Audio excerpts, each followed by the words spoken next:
They called him a madman. Then he built something under London that saved more lives than every doctor in the city combined. But the real answer is far stranger than a simple engineering success story, because the men who were supposed to stop the dying, the scientists, the physicians, the most respected minds in Victorian medicine, had the wrong answer. And they knew it was challenged, and people kept dying anyway. The question you need to sit with is this: how does an entire civilization watch tens of thousands of its own people die decade after decade and refuse to change course? The answer will change how you think about expertise, institutions, and the invisible forces that decide who lives and who does not. Stay with this, because the ending rewrites the beginning. London in 1850 was the most powerful city on earth. It was also drowning, not in water in itself. A city of 2.5 million people had no functioning sewage system. Human waste ran through open ditches in the streets. It seeped into the River Thames. It pooled in the basements of homes. The smell was so total and so permanent that Londoners stopped noticing it the way you stop noticing the hum of a refrigerator. And then, predictably, people started dying. Cholera arrived in London in 1831, and it did not leave. By the 1840s, single outbreaks were killing tens of thousands in months. By the 1850s, the disease had become a permanent feature of city life, as reliable as winter. When Queen Victoria was crowned, only half of London's infants lived to their 5th birthday. Urban life expectancy sat at 35 years. 35. Doctors had a name for what was killing people. They called it miasma, bad air. The theory held that disease rose from rotting matter as invisible vapors, and breathing those vapors made you sick. It was wrong. It was completely fatally wrong.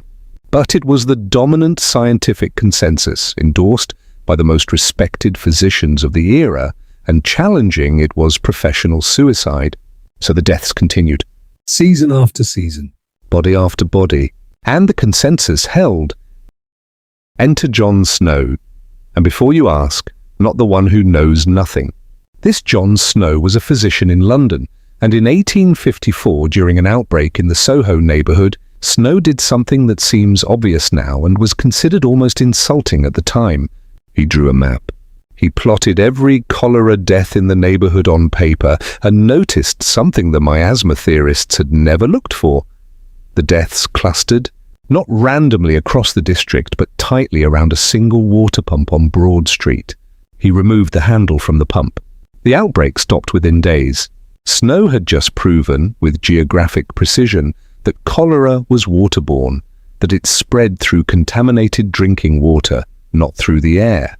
He presented his findings to the medical establishment. They rejected them, not quietly, publicly. The miasma theory was too embedded, too prestigious, too tied to the identities of too many powerful men to be dismantled by one doctor with a hand-drawn map. Snow died in 1858, his findings still officially disputed by the institution he had tried to correct. The pump handle stayed off. The theory stayed wrong. And then came the summer that finally broke London open. The summer of 1858 was unusually hot. The Thames, which by this point was functioning as an open sewer for 2.5 million people, began to cook in the heat. The smell that rose from it became so overwhelming, so physically unbearable, that it penetrated the Houses of Parliament themselves. Members of Parliament soaked their curtains in chlorinated lime, trying to make the chamber breathable. Committees were abandoned mid-session. The legislative calendar collapsed. They called it the Great Stink.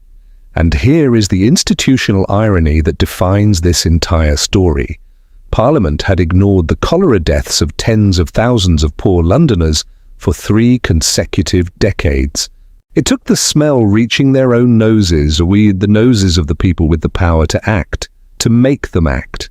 Within 18 days of the Great Stink beginning, Parliament passed emergency legislation funding the construction of a completely new sewer system for London. The budget was £3.5 million. The engineer they handed the commission to was a 42-year-old civil servant named Joseph Bazalgette. Most people alive today have never heard his name. They should know it better than almost anyone else's. Bazalgette's task was almost incomprehensible in scale. He had to build a hidden city beneath a city that was already fully built. Almost 100 miles of main intercepting sewers, more than 1,000 miles of street sewers, 4 massive pumping stations, 2 treatment works, all constructed under active roads, active buildings, and a working river. He engineered 3 enormous embankments along the Thames to contain the pipes, which also created new land, new roads, and space for the underground railway that would follow.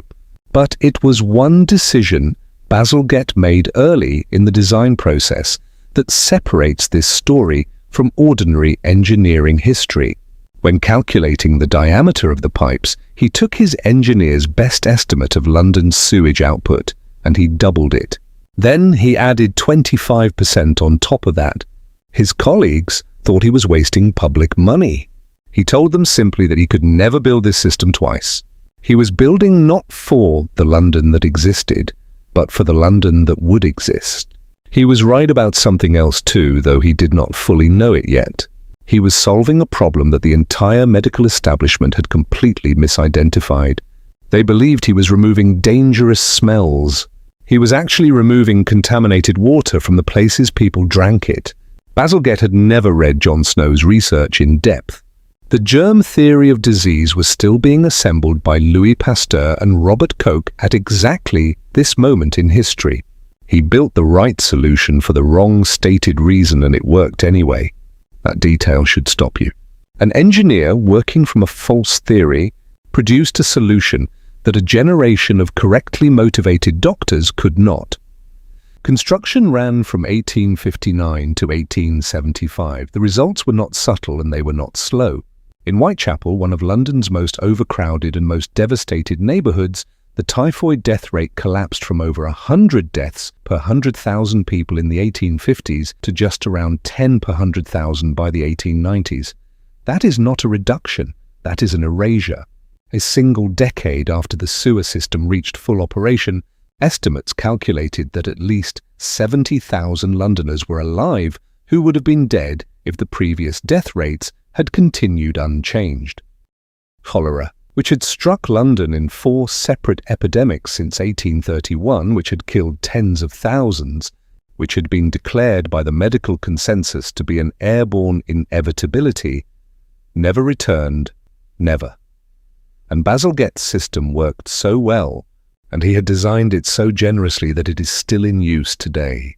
The sewers beneath London right now, moving waste away from 9 million people, are the same brick tunnels he laid in the 1860s. He designed for a city that did not yet exist, and that city still has not outgrown what he built.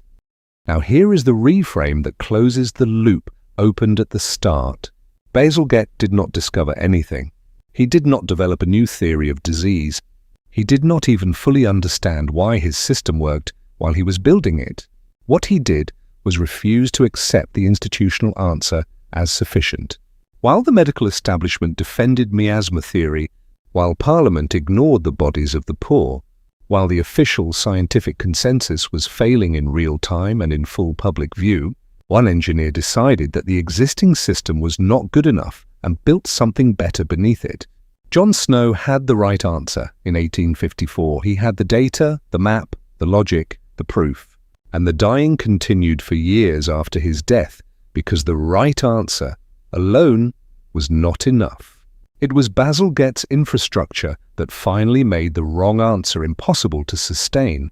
Here is the pattern this story reveals, the one that runs beneath every major shift in how human beings live.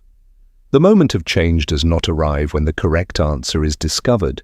It arrives when someone builds something the wrong answer cannot survive inside. Bazalgette built that thing. He built it in brick under a city that was killing its own people for a reason he did not fully understand, at a scale no one thought was necessary. And every time you walk above those tunnels today, you are walking over the reason that city did not kill you too. If you enjoyed this video, subscribe to Sticked, where we tell you the true story, then make you question everything you thought you already knew.